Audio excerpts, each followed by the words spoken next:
एक व्यक्ति 82-83 साल की उम्र में सारे जीवन भर समाज का काम करता रहा। ऐसे कितने लोग होंगे जिनकी 82-83 साल की उम्र होगी और वो सरकारी नौकर होंगे, वो 30-35 हजार रुपए से लेकर के 60-70 हजार रुपए पेंशन ले रहा होगा और अपने घर में आराम से पड़ा होगा। उसे जरूरत नहीं समाज के चिंतन की, उसे जरूरत नहीं बाबा साहब के कारनामों को आगे बढ़ाने की, लेकिन वो मौज ले रहा होगा। और जिन लोगों ने बाबा साहब के मिशन को इस अपने जीवन में इस संकल्प के साथ उतारा है कि जब तक मैं जिंदा रहूंगा, जब तक मेरी सांस रहेगी, जब तक मैं जीवित हूं, तब तक ईमानदारी और सच्चाई के साथ मैं बाबा साहब डॉक्टर अम्बेडकर के मिशन को चलाता रहूंगा। ऐसे समर्पित लोगों में बाबू मूलचंद जी का नाम इतिहास में याद किया जाएगा। बाबूजी ने कभी राजनीतिक क्षेत्र में हाथापाई नहीं की कि मैं एमपी बनूं या एमएलए बनूं।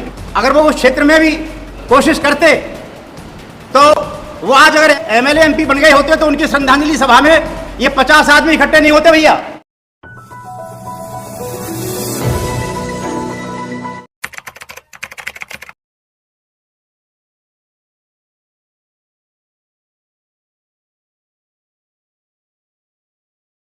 जब बामसेव की स्थापना हुई तो बामसेव की स्थापना में उनका बहुत अग्रणीय योगदान रहा। काशीराम जी के साथ उन्होंने काम किया और मैं आज ऐसे अनेक लोगों को बता सकता हूं जो बाबूजी से जूनियर थे और बौद्धिक क्षेत्र में कुछ नहीं जानते थे और फील्ड में काम करने का उनका कोई योगदान नहीं था, लेकिन वो जब माननीय काशीराम जी के संपर्क में आए और बाबा साहब के मिशन के संपर्क में आए, वो लोग जो बाबूजी से जूनियर थे, मैं उंगलियों पर गिन करके बता सकता हूं, बहुत से लोग एमएलए हो गए और एमपी हो गए। ज्यादातर लोग जो बाबूजी के समय में प्रारंभ से जुड़े हुए थे उनमें बहुत से लोग एमपी हो गए और एमएलए हो गए, लेकिन बाबूजी समर्पित होकर के न तो उनको राजनीतिक आकांक्षा रही और न राजनीतिक में उन्होंने कोई हापादापी की। ये मैं आपको बहुत बड़ी बात बताता हूं, बाबूजी ने कभी राजनीतिक क्षेत्र में हापादापी नहीं की कि मैं एमपी बनूं या एमएलए बनूं। अगर वो उस क्षेत्र में भी कोशिश करते तो वो आज अगर एमएलए एमपी बन गए होते तो उनकी श्रद्धांजलि सभा में ये 50 आदमी इकट्ठे नहीं होते भैया, फिर उनकी सभा में कम से कम 500 आदमी तो इकट्ठे होते ही। लेकिन मुझे दुख होता है कि ऐसे समर्पित लोगों को समाज कोई तवज्जो नहीं देता। आखिर क्यों? एक व्यक्ति 82-83 साल की उम्र में सारे जीवन भर समाज का काम करता रहा। ऐसे कितने लोग होंगे जिनकी 82-83 साल की उम्र होगी और वो सरकारी नौकर होंगे और कम से कम जो सरकारी नौकर होगा वो 30-35 हजार रुपए से लेकर के 60-70 हजार रुपए पेंशन ले रहा होगा और अपने घर में आराम से पड़ा होगा, मौज ले रहा होगा। उसे जरूरत नहीं समाज के चिंतन की, उसे जरूरत नहीं बाबा साहब के कारनामों को आगे बढ़ाने की, लेकिन वो मौज ले रहा होगा। लेकिन बाबू मूलचंद जी कमाल के जीवन के आदमी थे। उनकी पत्रिका का अंक, अभी अम्बेडकर जयंती का अंक भी मेरे पास आया और बुद्ध जयंती का अंक भी मेरे पास आया। यानी वो इस बात का प्रतीक है कि मृत्यु पर्यंत अपने सारे जीवन के अंतिम क्षणों में भी वो समाज के लिए समर्पित रहे और जो उनकी मूक वक्ता मैगजीन थी उसके लिए वो निकालते रहे।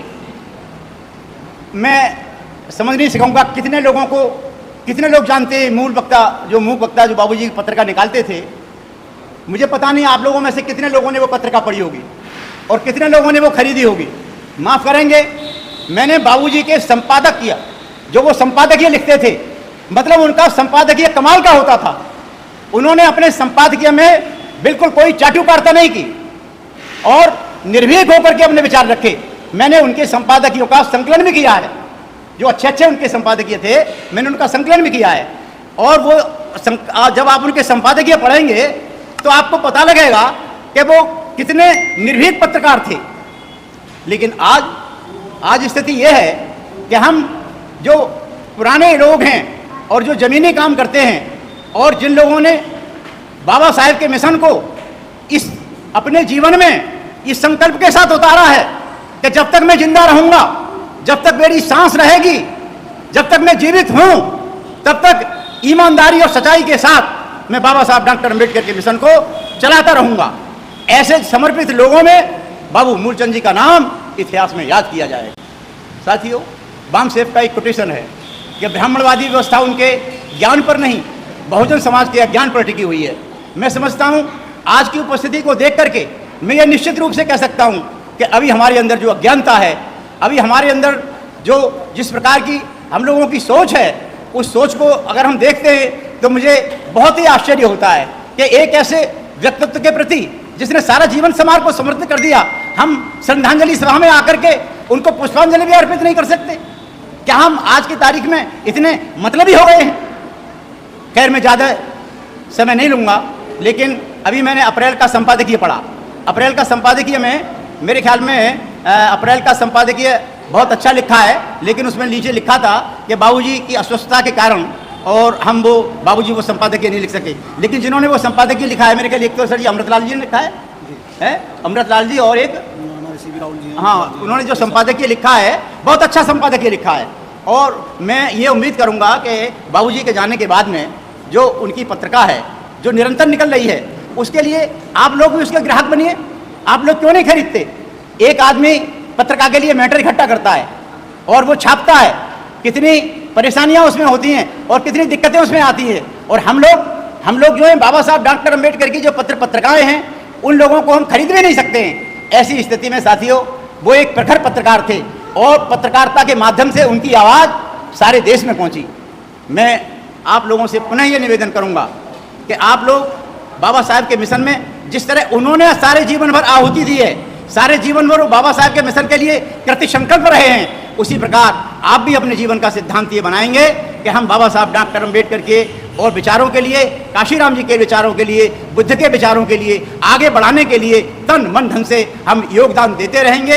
यही बाबूजी के प्रति सच्ची श्रद्धांजलि होगी। इन्हीं शब्दों के साथ मैं अपनी बात खत्म करूंगा। जितने भी आप लोग आए हैं, बड़े क्रीम टाइप लोग हैं, बड़े समर्पित लोग हैं, और ये वो लोग हैं जिन्हें मैं समझता हूं, जो लोग इस बात को समझते हैं कि व्यक्ति की कद्र क्या थी, व्यक्ति का सिद्धांत क्या था, व्यक्ति का कर्मा क्या था और उसको क्या महत्व देना चाहिए। आप सब लोग इकट्ठे हुए बाबू मूलचंद जी की श्रद्धांजलि देने के लिए, उसके लिए हम आपके बहुत कृतज्ञ हैं। मुझे आशा है कि बाबूजी के कर्मा को आगे बढ़ाने के लिए आप उनकी पत्रिकाएं जो निकलती हैं, और उनकी टीम से भी मेरा निवेदन है कि उनकी टीम जो है उनके कर्मा को आगे बढ़ाने के लिए जो उनकी पत्रिका है उसको आगे बढ़ाते रहे, ताकि उनकी जो है स्मृति को हम जिंदा रख सकें। इन्हीं शब्दों के साथ मैं सबका बहुत बहुत धन्यवाद करते हुए जय भीम, जय भारत।